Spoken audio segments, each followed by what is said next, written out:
Today we are moving on to the second category in Marie Kondo's book, The Life-Changing Magic of Tidying Up. The second category after doing your clothing is books. So we are going to talk about purging and decluttering our books. We love to read in our family, and this is just my kids' books that we keep in the kitchen.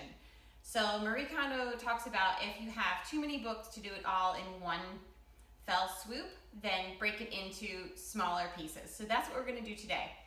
And she talks about waking up your books because you need to feel the energy that's coming from them, and it needs to spark the joy. So we're going to wake them up a little bit by tapping them. And since these are my kids' books, I already talked to them about what they're ready to get rid of. And I also have different criteria in my head that I want to get rid of. For instance, duplicates, things that are broken or chewed up, that kind of thing. Missing covers, I'm going to get rid of those. Books that I really, you know when your kid brings you a book and you're like, oh, that one, I'm getting rid of those. Because I don't want to ever feel that way, that if they bring me a book, I try to have a never say no policy when a child brings me a book, that I will always take the time to read a book. And I think because of that, we have readers in our family. So they love their books. But this is getting a little bit out of control, and we're going to purge it. So what you want to do is you want to put all your books in a pile. And you're not going to leave them on the shelves because, like she talks about, you need to physically hold each one and see if it does spark joy.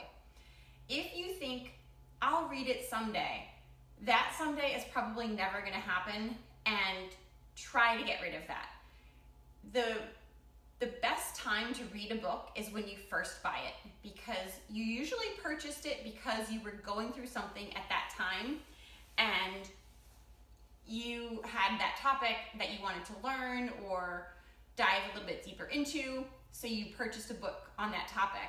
And if you haven't read the book by now, chances are you either learned that information a different way, or you are now past that point in your life, or that season of your life where you needed to have that information. So those are a little bit of the criteria that you want to go into purging the books with.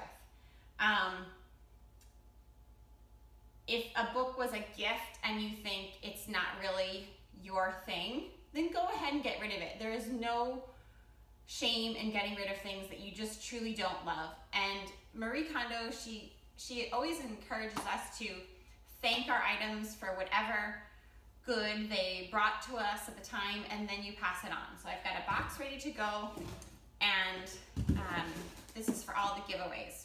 All right, so I'm just going to begin. And if I'm going to keep it, I'm going to set it aside here. Some of these books, I know the kids, they do read their books over and over again. I'm not sure about that. Oh wait, no, this is the keep.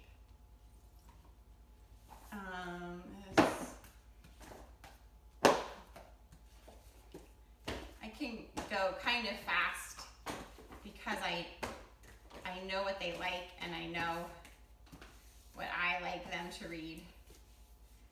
Keep. They love all these I Survived books. Awesome.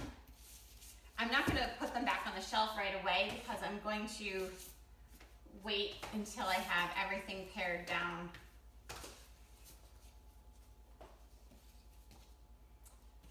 And it's good to kind of purge routinely, because as your kids grow, their taste is going to change, and they're going to outgrow, these step one readers and stuff like that.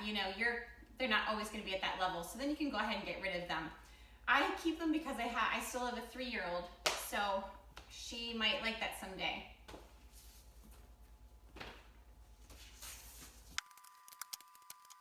And sometimes you forget what books you even have. Like, this is a really cute one that we haven't read in a while, so then I'll take that and put it up.